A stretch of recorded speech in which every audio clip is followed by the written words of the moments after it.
Hey guys, welcome to Got the Text. Today is July 7 and our topic is Christians Without Borders.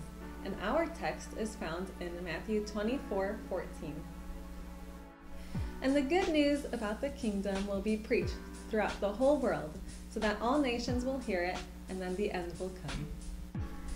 Imagine if you were living in a country in which the closest doctor or hospital was more than 100 miles away. If you got hurt or sick, it would take a long time to get help. Things would even be worse if there was a war going on in your country that made it dangerous even to travel to the closest hospital. Oh, and you don't have any transportation. You'll have to walk. You could be dead by the time you ever got anywhere near a doctor.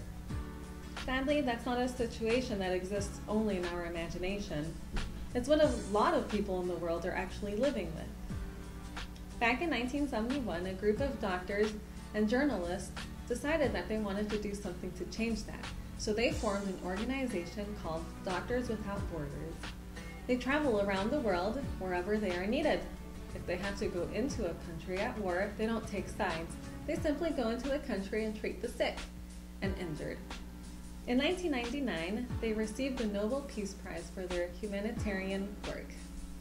As Christians, we tend to hang out in our safe churches. It's as though there's an imaginary border around the property that we're afraid to cross.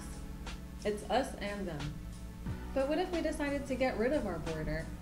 What if we considered the whole neighborhood, the whole city or town, or the whole state, or the whole country, the whole world as part of our church? Doctors Without Borders does wonderful work, but they don't share the good news with their patients. They can offer only temporary help.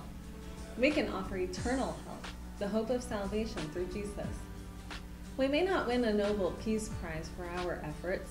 We may not even get a thank you, but we will be helping to reach everyone in the world so that finally we can see the day when the end will come and the beginning will start.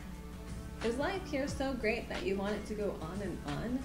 Wouldn't you rather join Christians Without Borders and bring the gospel to all the world so Jesus can come home and take us to heaven?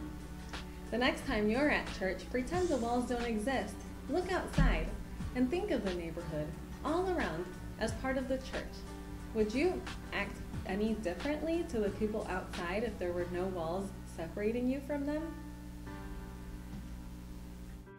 And that's it. Thanks for joining us. Thank you, and we'll see you next time.